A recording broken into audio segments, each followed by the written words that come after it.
السلام علیکم ورحمت الله وبرکاتو.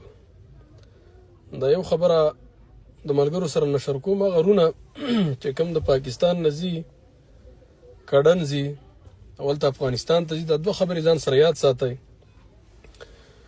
یو خو د چا د مجبورتیا نه غلطه فایده اخیستل نه دي په کار، لکه دلته د هغې سامانونه یا ګاډي یا کور په کم قیمت یې سړی واخلي.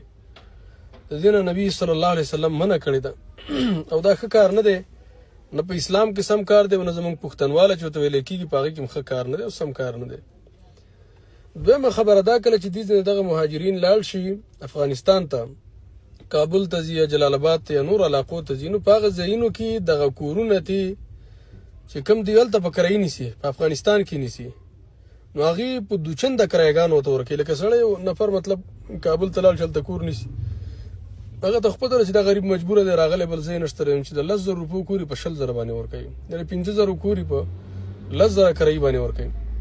دا ټول ظلم دی. موږ خو دغه چغې وایو چې پښتانه رونه یو دا یو واغه یو، خو څومره چې د چا وس کېږي په یو بل لاس بریږي هغه تباه او برباد کوي.